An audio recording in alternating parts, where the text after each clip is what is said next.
Welcome back to Bold Faith Bible as we continue this Bible study of the book of John. We are seeing John's testimony about Jesus, and in the second half of the conversation that Jesus has with Nicodemus, we will be coming across today the most famous Bible verse in all of Scripture, John 3:16. And this takes place in the conversation he has with Nicodemus. Let's put aside all the cares and concerns that we have, all the fears that we have about what's to come today or what's to come tomorrow, and let's focus in on meeting with God here in this place. Let's pray. Dear Heavenly Father, we want to first lift up our confessions of our failings and our sins.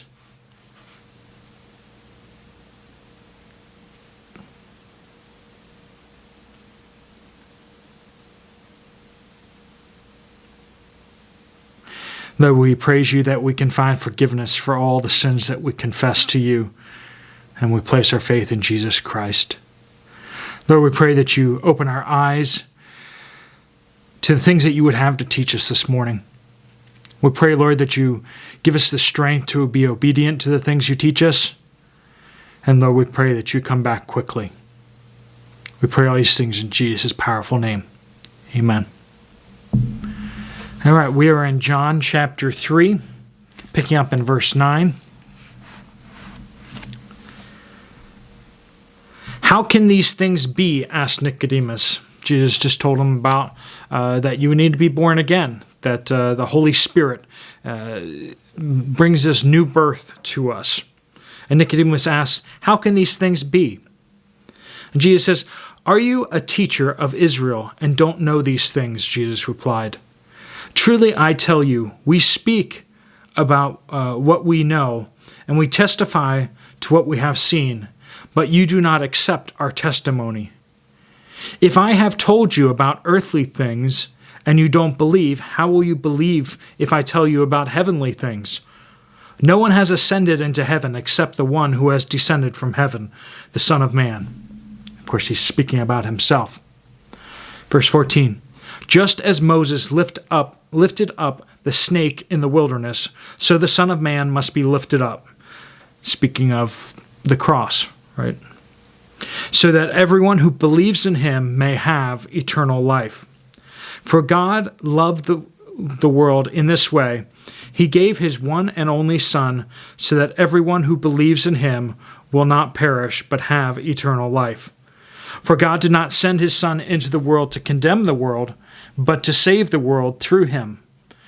Anyone who believes in him is not condemned, but anyone who does not believe is already condemned, because he has not believed in the name of the one and only Son of God. This is the judgment. The light has come into the world. The people loved darkness rather than the light, because their deeds were evil. For everyone who does evil hates the light and avoids it, so that his deeds may not be exposed. But anyone who lives by the truth comes to the light, so that his works may be shown to be accomplished by God. Now there is so much here, and we could spend so much time here, but we're doing a Bible devotional, so we're looking for application and things that God wants to say to us today. So I'm going to be picking and choosing here. I encourage you to spend more time on this passage, studying it and finding some more. There's plenty here to go if you have the time, and you will be well rewarded digging into this passage further. All right, so Nicodemus first is like, what are you talking about, right? How can these things be, as he says? So Jesus rebukes Nicodemus. Now Nicodemus is, once again, he's a teacher. He's one of the ruling Pharisees of the Jews. He's supposed to be someone who's teaching everyone else the law of God. And as Jesus says, are you a teacher of Israel and don't know these things? And then he kind of also hits him with, I tell you the things that I've seen. I'm telling you from my firsthand knowledge. Jesus is speaking for God. I mean, he is God, but in this case, he's acting as a prophet in human flesh. But he's speaking for God. He's not making things up. It's not he read this. He knows these things. Jesus rebukes Nicodemus for not understanding the scriptures. So, application, I should never stop being a learner, right? And Nicodemus had gotten to that point where he felt like he was all together. He felt like he didn't need to learn anymore. And Jesus just shows him how much he really needs to learn. When we stop learning, we're basically dead. And it's really sad to see so many people who think they know everything and they stop learning.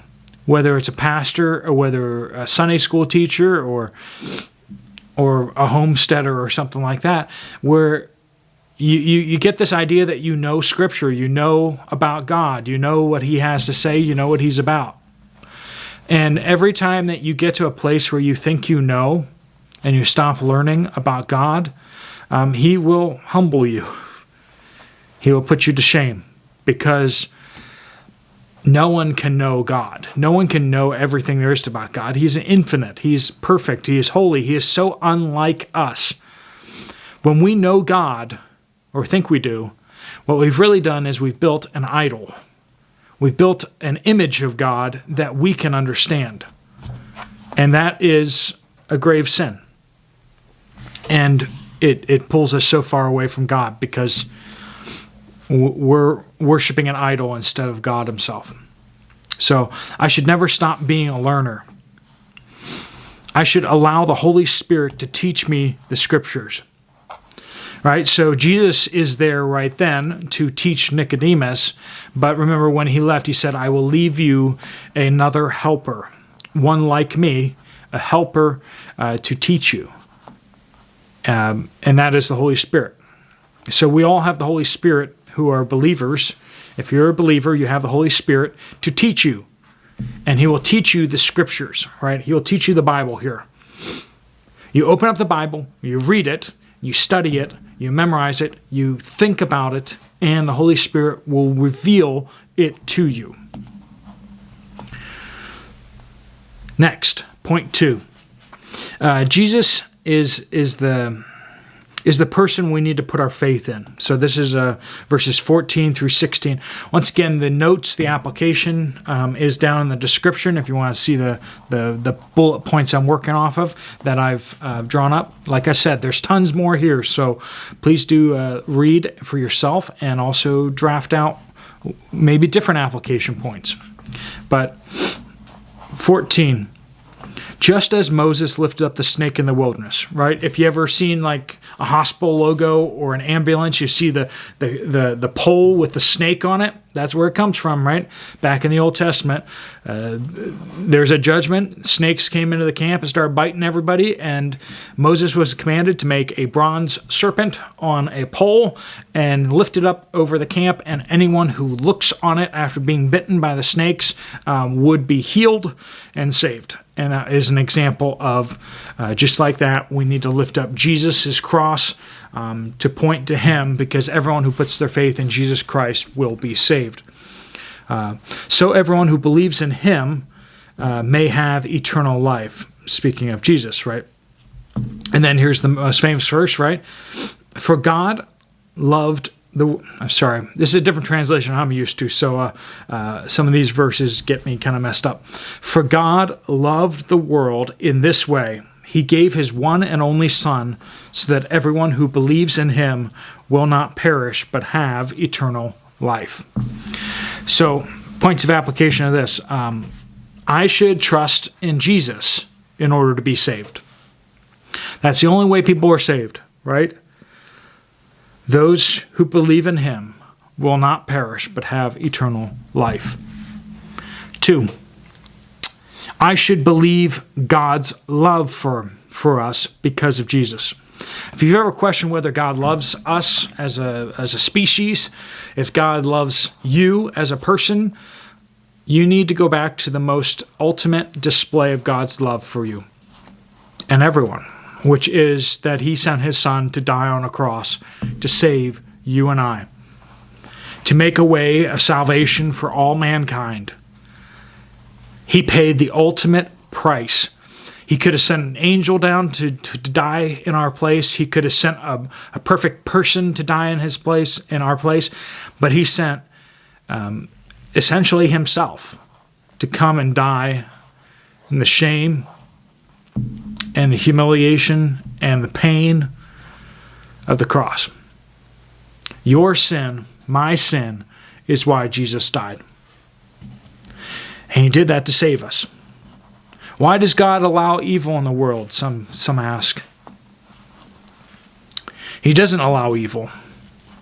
It's just he hasn't punished all evil in the world. Careful about asking for that. If you ask for God to punish and to fix all the evil in the world, that would mean he would have to kill you. He'd have to kill me. He'd have to kill every person on the face of the earth. That's the only real way to get rid of evil, because we are evil. We have evil residing within us. We have the potential for evil. At any moment, we could do something evil again. God has chosen not to wipe us out. Not yet. But he has made a way in which evil can be purged from us so that we can be saved and yet evil still destroyed. But he paid a high price for that because he loves you and me and all of mankind so much. So I should believe God's love for us because of Jesus' sacrifice. Thirdly, on that point, I should believe that anyone can be saved, right? That whoever believes, anyone, your neighbor, a person in Zanzibar, persons anywhere in the world, in the most repressive countries, people that you would be the most discriminating against, those people can be saved if they place their faith in Jesus Christ. Verse 17, Jesus did not come to condemn. For God did not send his Son into the world to condemn the world, but to save the world through him. He didn't come to shake his finger at us and say how bad we are. He came to fix our problem. He came to save us. So I should not seek to condemn. If you want to make other people feel bad about how wicked or awful they are and you want to rub it in their faces, that's not Jesus speaking through you. If you want to have a church where you want to make people feel bad, that's not Jesus. Jesus was welcoming. He did not come to condemn, but to save. Is your life about condemning others so you feel better about yourself, or is your life about seeking to save others, to bring them to forgiveness? That's a hard check. Okay, now most of us would maybe say that, yeah, okay, I'm about saving other people. But sometimes in your life, sometimes in my life, there's a little condemning happening in my heart. I'm better than them. No, I'm not. As we're going to see in the next point, the only thing that matters is whether we place our faith in Jesus or not. Verse 18, we will be judged based on faith, not works, right? 18, anyone who believes in Jesus is not condemned. But anyone who does not believe is already condemned because he has not believed in the name of the one and only Son of God. Okay, so you can just take like all the rules and all the law and for a moment throw them out the window, okay? The only thing that will determine whether you go to heaven or hell is whether you have trusted in Jesus. If you have not trusted in Jesus, I don't care how good you are, you will not go to heaven. If you have trusted in Jesus with your whole heart, then no matter what you have done, you will go to heaven. Application. I should believe that works cannot save or condemn. only faith or unbelief in Jesus. That is an essential thing. So when you see the prostitute on the street, do they have as much chance of being saved as the church member who has never truly placed their faith in Jesus? Which one's further from the kingdom? Both they need to do is accept Jesus as their Savior. Make him Lord of their life. Cast themselves on his salvation. All same phrases meaning the same thing. We should never look down on anyone. And we should never look at somebody like they're good enough to get to heaven on their own works. And once we're saved, we really shouldn't be judging each other in any way, looking down on someone because they aren't as good as us, or they haven't done something that we think that they ought to do, or they've done something that we think that they ought not to do.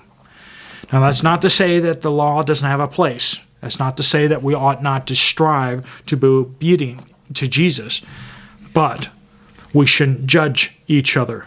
He didn't come to condemn, and it's not how we're saved anyway. Verse 19, this is the judgment. The light has come into the world, and people love darkness rather than light because their deeds were evil.